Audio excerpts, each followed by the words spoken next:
Sorry everyone. It's alright, we'll let you. It's more time to drink tea, so you're alright. How are you doing?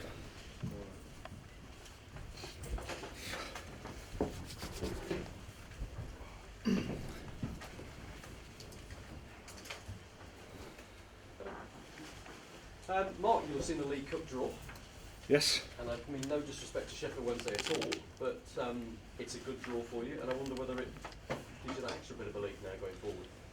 Well, from our point of view, we wanted another home draw. That was the key. I think that's what you always want when you get to flat stages of competitions. That's as much as you can wish for. We're up against a team from a lower division, but I haven't seen just the highlights of their game against Arsenal.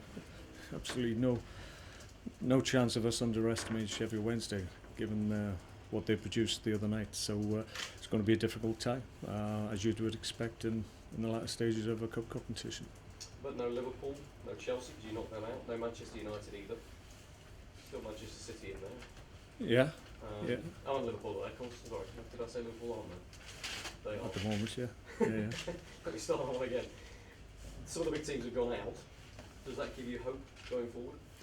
Well, I think so. I think obviously when the so-called bigger sides in the Premier League fall by the wayside, then I think most teams would think, well, that gives you a better chance maybe to even progress to the actual final, which is always our intention when we obviously go into the competition at the beginning of the year. It's a priority from our point of view that we want to do well in the cup competitions. If not the League Cup, then certainly FA Cup. It's something that I've always stressed that we want to be part of, and it's a major part of our thinking leading into new seasons. So we're pleased we're in the quarter final. We'd love to go all the way. I think we've shown good potential this year. We, fair to say, probably haven't hit the heights that we know we're capable of yet. So by the time the latter stage of these competitions come, we could be really hitting all our tags and the levels that we think we're capable of. But in between we've got important Premier League games as well, so we need to focus on that now. With that in mind, how's the injuries, particularly in defence? Yeah, well, we're a little bit threadbare. Obviously, leading into the game at Chelsea, Marc Muniesa has got quite a significant hamstring strain, unfortunately for him.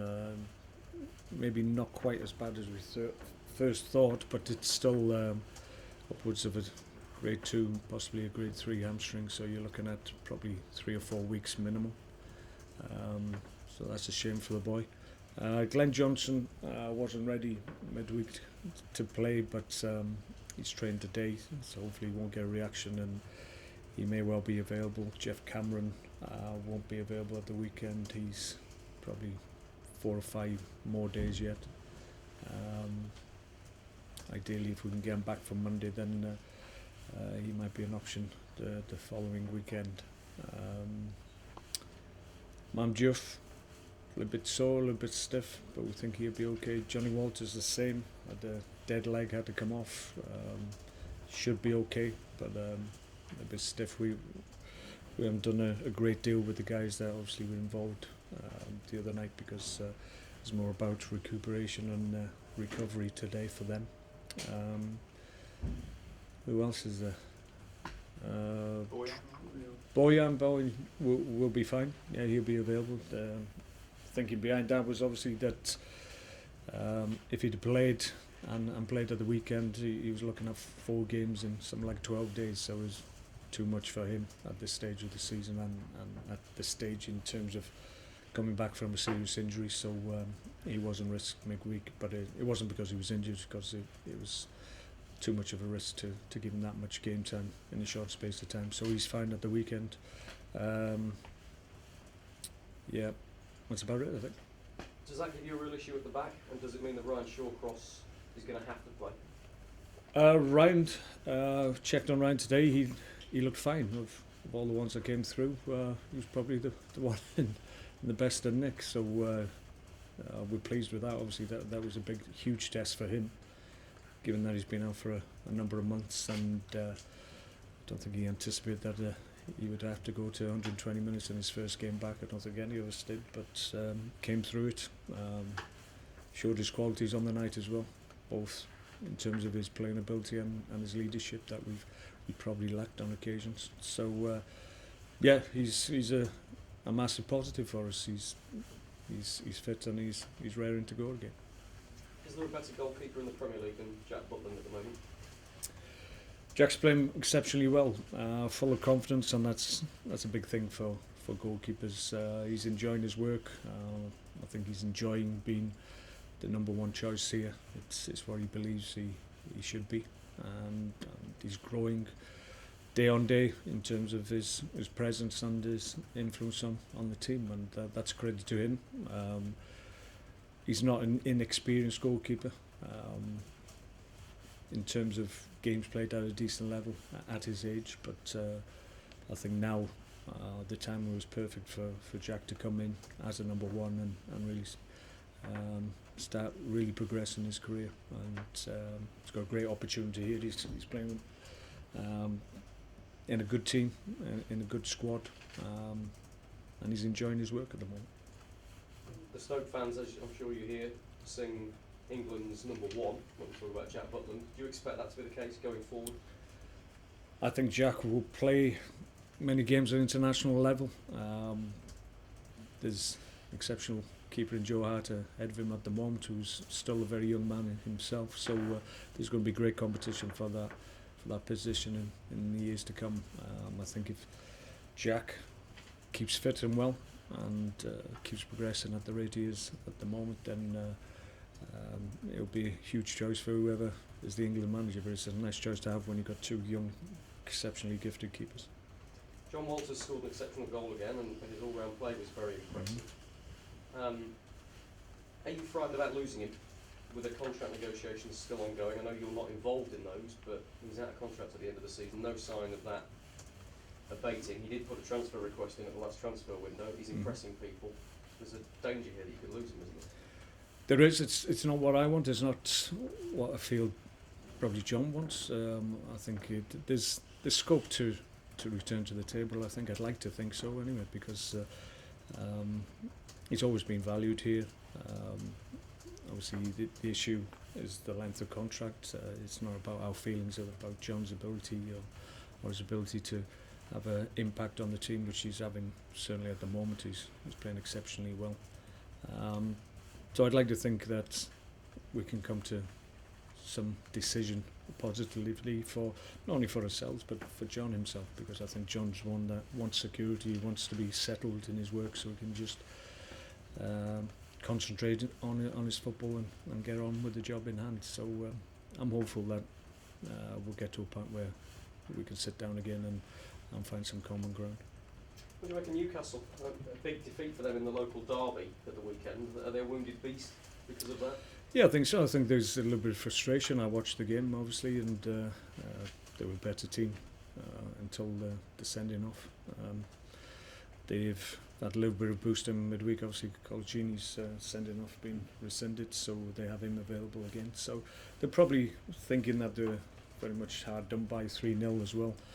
It's a little bit hard to take against their local rivals, so they'll be wanting to put that right. Prior to that, the last time out at St James's Park was a big win for them. So you would think, even though they had a setback last weekend, given the circumstances of the game, it wouldn't have affected them too readily, and confidence would still be reasonably high from their performance last time out at home. So it's a difficult fixture. Always is going to Newcastle away. So we know we're going to have to play really well, as we did midweek. Huge effort by everybody, but it was a Tuesday night. We've got time to recover, so we're looking forward to it. And finally, do you feel for Stephen McLaren a little bit at the moment and the pressure he's under? Because there's some pundits that suggest that's an impossible job at Newcastle at the moment. It's almost a poison chalice whoever takes it over. There's huge demands, and it seems to be a club that sways from one issue to another. There's a little bit of noise that seems to surround the club, and that seems to have been the case for any number of years, and whoever's the manager has to deal with that. It's sometimes the issues off the field rather than on the field that seemed to take up the manager of Newcastle's time. But obviously Steve is a very experienced manager. He's been through these periods before.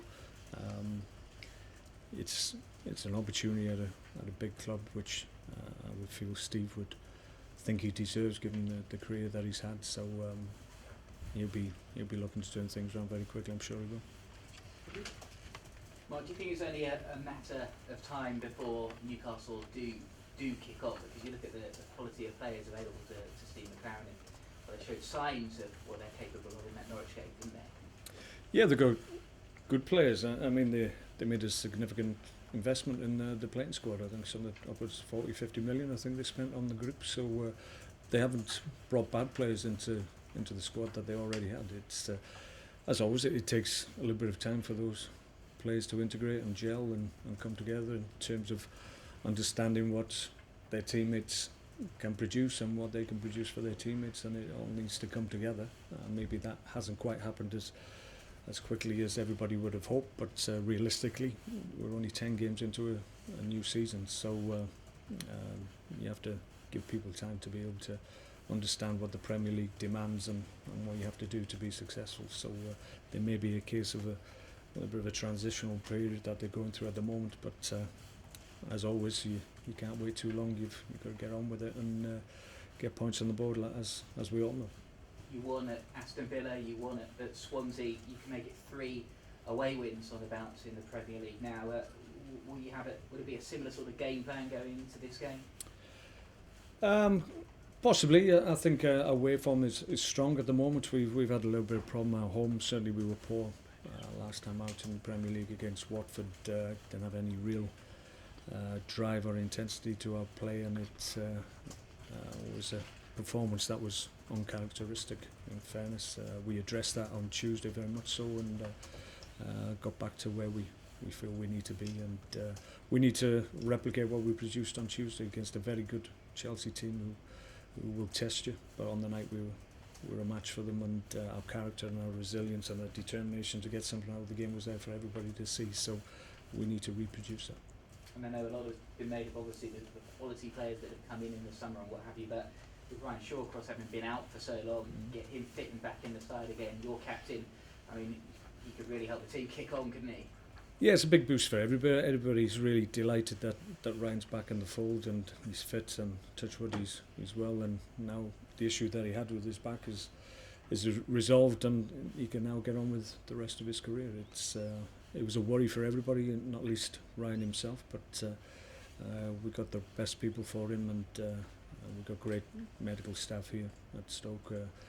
Arguably the best that I've ever been involved with, and they've got him back at the right stage and at the right pace, and that's why he was able to go into a high intensity game against Chelsea midweek and come through 120 minutes unscathed and feel okay today. So it's a big boost for everybody, big boost for Ryan obviously that he's been able to take that step, and now obviously everybody believes he's back and ready to be selected in every game. But big boost for the club as well, because he's the captain, as you say. He's a leader in and around the dressing room. Now he can lead on the pitch as well. Okay. Thanks, guys. Thanks, Mark. Good luck. Thanks, mate.